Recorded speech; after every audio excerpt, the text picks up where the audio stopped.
శుక్లాం బ్రహ్మ విచారసార పరమాద్యాం జగద్వ్యాపినీం వీణా పుస్తకధారిణీమభయదాం జాడ్యాంధకారాపకాం హస్తే స్ఫాటికమాలికాం విదధతీం పద్మాసనే సంస్థితాం వందే తాం పరమేశ్వరీం భగవతీం బుద్ధిప్రదాం శారదాం. శ్రీ మహాగణాధిపతయే నమః. శ్రీ మహాసరస్వత్యై నమః. శ్రీ గురుభ్యో నమః. 2025వ సంవత్సరము మార్చి నెలలో కర్కాటక రాశి జాతకులకు, అంటే కర్కాటక రాశిలో జన్మించినటువంటి వారికి గోచార ఫలితాలు ఎలా ఉన్నాయో తెలుసుకుందాం. ముఖ్యంగా ఈ మార్చి నెలలో కర్కాటక రాశి వారికి సూర్యుడు 8, 9 స్థానాల్లో సంచరిస్తున్నాడు. అంటే అష్టమ భాగ్య స్థానాలలో సంచరిస్తున్నాడు, ప్రతికూలంగా ఉన్నాడు. కుజుడు ద్వాదశ స్థానంలో సంచరిస్తున్నాడు, ప్రతికూలంగా ఉన్నాడు. బుధుడు భాగ్యస్థానంలో సంచరిస్తున్నాడు, సామాన్యంగా ఉన్నాడు. గురు భగవానుడు 11వ స్థానంలో సంచరిస్తున్నాడు, అనుకూలంగా ఉన్నాడు. శుక్రుడు భాగ్యస్థానంలో అనుకూలంగా ఉన్నాడు. శనీశ్వరుడు అష్టమ స్థానంలో ప్రతికూలంగా ఉన్నాడు. రాహువు భాగ్యస్థానంలో ప్రతికూలంగా ఉన్నాడు. కేతువు తృతీయ స్థానంలో అనుకూలంగా ఉన్నాడు. ఈ విధంగా గ్రహస్థితి ఉంది. అయితే ఓవరాల్గా మనం చూసినట్టయితే కర్కాటక రాశి జాతకులకు గురు భగవానుడు అనుకూలంగా ఉన్నాడు. శుక్రుడు, బుధుడు, కేతువు ఈ గ్రహాల యొక్క సంచారము వలన అనుకూలమైనటువంటి ఫలితాలు ఒక పక్కన గోచరిస్తున్నాయి. అయితే ప్రబలంగా అష్టమ స్థానంలో శనీశ్వరుడు సంచరిస్తున్నాడు.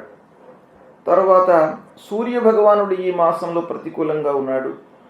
ద్వాదశంలో కుజుడున్నాడు. ఈ విధంగా ఒక 50% గ్రహాలు అనుకూలంగా ఉన్నాయి, 50% ప్రతికూలంగా ఉన్నాయి. ముఖ్యమైనటువంటి గ్రహాల్లో గురువు అనుకూలంగా ఉన్నాడు, శనీశ్వరుడు ప్రతికూలంగా ఉన్నాడు. ఇలా గ్రహస్థితి ఉంది. కాబట్టి ఓవరాల్గా మనం చూసినట్టయితే గ్రహస్థితి సామాన్యంగానే ఉంటుంది.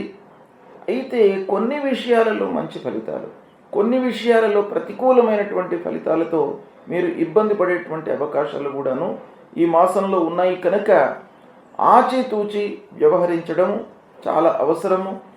ప్రయత్నపూర్వకంగా ప్రారంభించినటువంటి పనులలో ఆటంకాలు ఎదురైనప్పటికీ నిరుత్సాహపడకుండా మీరు ఆ పనిని కంటిన్యూ చేసినట్టయితే సత్ఫలితాలను పొందే అవకాశాలు ఉన్నాయి. ఆ పని లోపల విఘ్నాలు, ఆర్థికపరమైనటువంటి విఘ్నాలే కానివ్వండి, న్యాయపరమైనటువంటి సమస్యల మూలకంగా పనులు ఆగిపోవడము, ఆలస్యం కావడము, ఇలాంటివి ఎన్ని మీకు ఆటంకాలు ఎదురైనప్పటికీ చివరికి ఆ పనులను మీరు పూర్తి చేస్తారు. అనుకున్న విధంగా మీరు పూర్తి చేసేటువంటి అవకాశాలు ఉన్నాయి. అయితే రెట్టింపు ఎఫర్ట్స్ మట్టుకు అవసరము. ఇక అన్నదమ్ములు, బంధువులు, స్నేహితులు, చిన్ననాటి మిత్రులతో చాలా జాగ్రత్తగా ఉండండి. వాళ్ళను కలుసుకోవడం మూలకంగా ఖర్చులు పెరిగే అవకాశాలు ఉన్నాయి. వాళ్ళను కలుసుకోవడము, అనవసరమైనటువంటి చర్చల మూలకంగా కొంత మానసికంగా ఇబ్బందులు, లేని విషయాలు మీరు చర్చించడం మూలకంగా కొంత ఇబ్బందులను ఎదుర్కొనేటువంటి అవకాశాలు ఉన్నాయి. అయితే కుటుంబం లోపల పెద్దల యొక్క సహకారము ఈ సమయంలో మీకు అందుతుంది. అన్ని విధాలుగా వారితో మీరు చర్చించండి.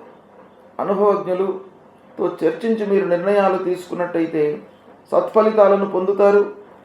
విద్యార్థులకు ముఖ్యంగా ఈ మాసం అనుకూలంగా ఉంటుంది. కాబట్టి ఉన్నత విద్యకై ప్రయత్నాలు చేయండి. మంచి సంస్థలలో ప్రవేశం కొరకై మీరు ప్రయత్నాలు చేసినట్టయితే విద్యార్థులకు ఈ మార్చి నెల చాలా కలిసి వస్తుంది. ఈ మార్చి నెలలో కష్టపడండి. మీకు మంచి మార్గం లభిస్తుంది. మంచి ఇన్స్టిట్యూట్లో మీరు ప్రవేశాన్ని పొందుతారు. ఇకపోతే పిల్లలకు సంబంధించినటువంటి పనులు తల్లిదండ్రులు బాగా కాన్సన్ట్రేషన్తో చేస్తుంటారు.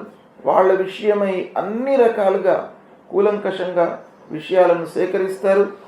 తద్వారా మంచి ఫలితాలను, మంచి మార్గాన్ని పిల్లలకు చూపించేటువంటి అవకాశాలు బాగా గోచరిస్తున్నాయి. శుభకార్యాలకు హాజరవుతారు.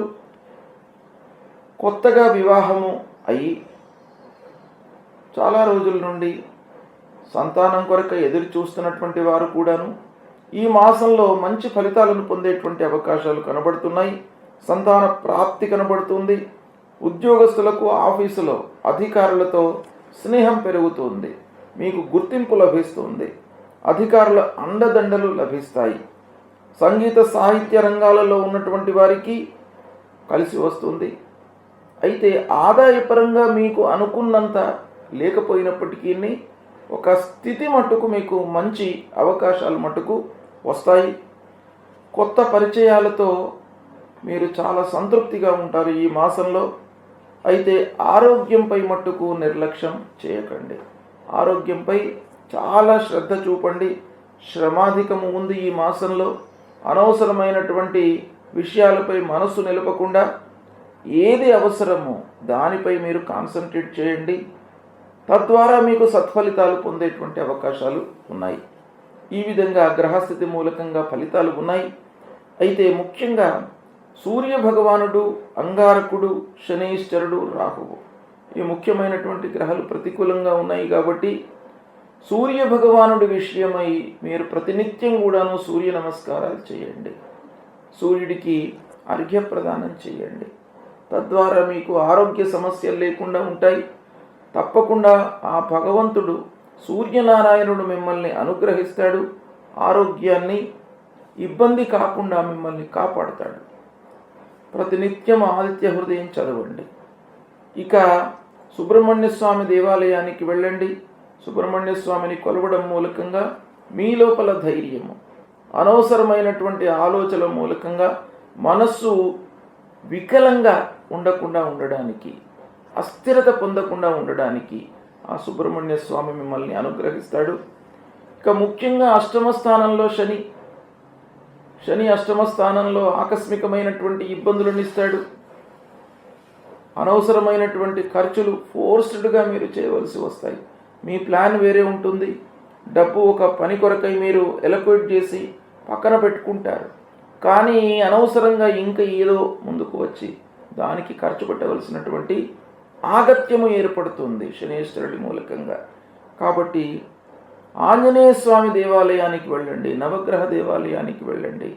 మూలమంత్రాన్ని నిత్యం కూడాను పఠించండి. అమ్మవారి దేవాలయానికి వెళ్ళండి. అమ్మవారి యొక్క దీవెనలను పొందండి.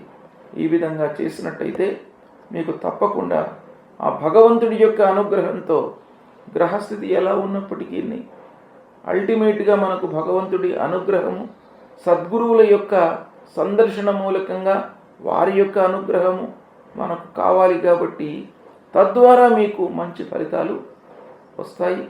శుభం.